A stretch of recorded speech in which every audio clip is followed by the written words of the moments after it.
ये आकाशवाणी रायपुर है। छत्तीसगढ़ी समाचार बुलेटिन के संग संगीता यादव के जय जोहार। अब सुनाओ आज के प्रमुख समाचार। प्रदेश में काली ले 45 बछर ले ज्यादा उम्र के सबो लोगन मन कोरोना के टीका लगवा सकी। छत्तीसगढ़ में कतकोन जिला में रतिया कर्फ्यू लगा दे गे हे। बस्तर, कोंडागांव, कांकेर, बिलासपुर, धमतरी, महासमुंद, बालोद और मुंगेली में घलो जारी करेगिस नाइट कर्फ्यू के आदेश।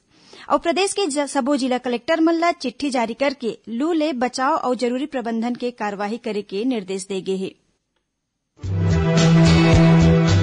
कोरोना मरीज मन के संख्या फिर से बाढ़त हे। एकरे सेती श्रोता मन ले एक गांव अउ हमन अपील करत हन, कोनो कोताही झन बरताओ, सुरक्षा उपाय के पालन करो और 45 बछर के ऊपर के जम्मो मनखे मन बिना शंका के टीका लगवाओ। सुरक्षित रहो और ये 3 सरल उपाय के पालन करो।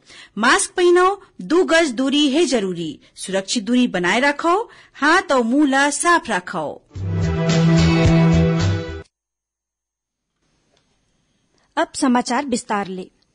काली ले 45 बछर ले ज्यादा उम्र के सबो लोगन कोविड-19 के टीका लगवा सकी, चाहे ओमन ला कोनो बीमारी रहे चाहे झन रहे।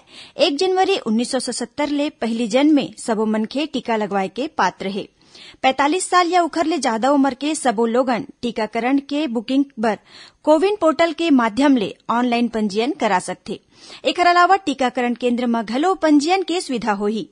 एकर बर 3 बजे के बाद लोगन ला अपन पहचान पत्र के संग नजदीकी टीकाकरण केंद्र में जाना होही। कहूं कोनो भी अस्पताल टीकाकरण के ए दिशा निर्देश के पालन नहीं करही त टोल फ्री नंबर 1075 में शिकायत दर्ज कराए जा सकथे। इति छत्तीसगढ़ में घलो काली ले कोरोना टीकाकरण अभियान के तीसरा चरण शुरू हुआ थे। ये अभियान के तहत 45 बछर ले ज्यादा उम्र के लोगन ला कोविड के टीका लगाए जाही। टीकाकरण पर 45 बछर ले ऊपर के लोगन ला कोनो भी तरह के चिकित्सक सर्टिफिकेट दे के जरूरत नहीं पड़ी।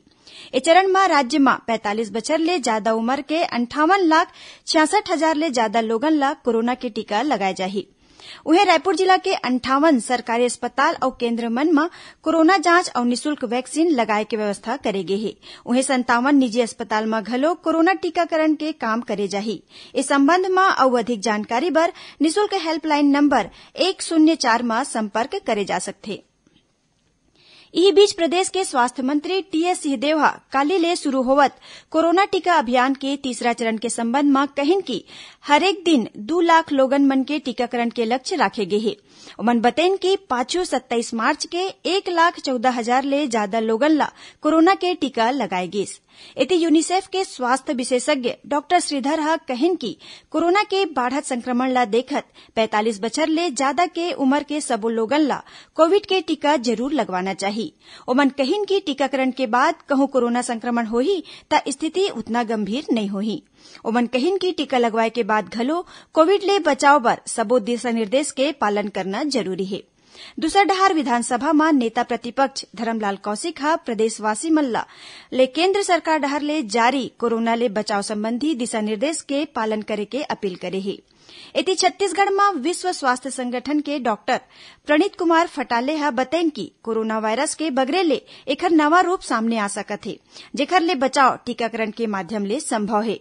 उन्हें राज्य टीकाकरण अधिकारी डॉक्टर अमर सिंह ठाकुर कहिन की राज्य में 1,833 कोविड टीकाकरण केंद्र है।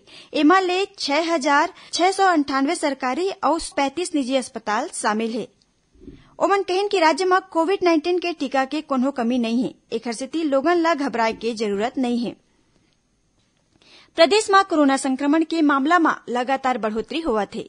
केंद्रीय स्वास्थ्य मंत्रालय के रिपोर्ट के अनुसार देश में सबले ज्यादा कोरोना मरीज महाराष्ट्र में है। उन्हें महाराष्ट्र के बाद बीते 24 घंटा में छत्तीसगढ़ में सबले ज्यादा मरीज मिले हैं। बताया जात है कि देश में 85% कोरोना मरीज छत्तीसगढ़ संग 8 राज्य ले मिलत है। इसी बीच प्रदेश में काली कोरोना संक्रमण के 3,108 नवा मामला सामने आए हैं। एमा दुर्ग जिला में 769, रायपुर जिला में 728 और राजनांदगांव जिला में 245 संग आने जिला ले घलो मरीज मिलत है। प्रदेश में अब तक 3,44,000 ले ज्यादा कोरोना संक्रमित मरीज पाए गए हैं। एमा ले 3,78,436 लोगन ठीक हो गए हैं। वर्तमान बेरा में 22,000 ले ज्यादा मरीज के इलाज आने अस्पताल और होम आइसोलेशन में चलत है। छत्तीसगढ़ी समाचार बुलेटिन आप मन आकाशवाणी रायपुर ले सुनत हो। छत्तीसगढ़ के खबर ले है आपके वास्ता और खबर के विश्वसनीयता ले है हमार वास्ता। आकाशवाणी समाचार रायपुर के प्रादेशिक समाचार बुलेटिन के संगे संग हमार समसामयिक कार्यक्रम आप रेडियो के संग अपन मोबाइल में घलो सुन सकत हो।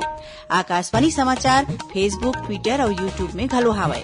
हमार फेसबुक पेज हरे Chhattisgarh news on AIR, Twitter handle CGAIR news और हमार यूट्यूब चैनल हरे छत्तीसगढ़ AIR न्यूज। तो अब रेडियो के संगे संग आपके मोबाइल के माध्यम ले हम आप तक पहुंचत हन। छत्तीसगढ़ के हर खबर पर सुनत रहो आकाशवाणी समाचार। अब आगू बाढ़बो बाचे समाचार कोती। प्रदेश में कोरोना संक्रमण के बढ़त मामला ला रोके बर राज्य सरकार डहर ले आने उपाय करे जाथे। प्रदेश में कतकोन जिला में नाइट कर्फ्यू लगा दे गे हे, उहे धारा 144 घलो लागू कर दे गे हे। बस्तर, कोंडागांव और कांकेर जिला में कोरोना संक्रमण ले बचाव बर रात 8 बजे ले बिहनिया 6 बजे तक नाइट कर्फ्यू लगाए के आदेश जारी करे गे हे। ए दौरान जिला के सबो व्यावसायिक प्रतिष्ठान, किराना दुकान, मॉल, चौपाटी, सिनेमा हॉल और बाजार रात 8 बजे तक ही खुले रही। उहे होटल ढाबा में रात 10 बजे तक ही खाए पिए के अनुमति रही। रतिया 11:30 बजे तक होम डिलीवरी के सुविधा रही। ए दौरान आपातकालीन सेवा, चिकित्सा संस्थान, मेडिकल स्टोर और पेट्रोल पंप ए प्रतिबंध ले मुक्त रही। एति बिलासपुर, धमतरी, महासमुंद, बालोद और मुंगेली जिला में घलो प्रशासनिक सख्ती शुरू हो गए है। जिला में नाइट कर्फ्यू के आदेश जारी कर दे गए है। सबो प्रकार के स्थायी और अस्थायी दुकान ला बिहनिया 6 बजे ले रतिया 9 बजे तक खोले के अनुमति दे गए है। उहे भिलाई नगर निगम के टीम रतिया में अभियान चला के मास्क नहीं लगैया के खिलाफ कार्रवाई करत है। निगम के मोबाइल टीम शहर के सार्वजनिक व्यावसायिक दुकान और चौक चौराहा में बिना मास्क लगाए लोगन और दुकानदार के खिलाफ अभियान चलावत है। संगे संग सोशल डिस्टेंसिंग के पालन नहीं करैया ऊपर घलो कार्रवाई करे जाथे।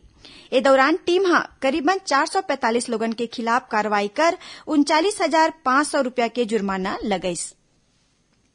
कोरोना के बढ़त मामला के बीच राज्य सरकार शराब दुकान मन बर नवा दिशा निर्देश जारी करे हे। एकर तहत शराब दुकान के कर्मचारी मन बर मास्क पहनना अनिवार्य होही। उहे बिना मास्क के अवैया ग्राहक ला शराब नहीं दे जाही। संगे संग सोशल डिस्टेंसिंग के पालन करना घलो जरूरी होही। एकर अलावा सबो शराब दुकान में ग्राहक काउंटर के सामने बैरिकेड लगाए जाही। ग्राहक में कहूं सर्दी खांसी के लक्षण दिखी त तुरते ओला भीड़ ले अलग करे बर कहे गे हे।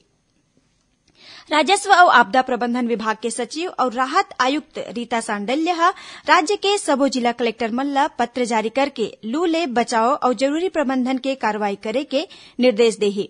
राहत आयुक्त ए संबंध में सबो कलेक्टर मन ला अपन जिला में एक ठिन वरिष्ठ अधिकारी ला नोडल अधिकारी नियुक्त करे के और हर दिन लू प्रभावित मन के जानकारी राजस्व और आपदा प्रबंधन विभाग ला देबर कहे हे। सुश्री सांडेल सबो कलेक्टर मन ला अपन जिला ले लू ले बचाव के संबंध में लोगन ला जागरूक करे बर घलो कहे हे।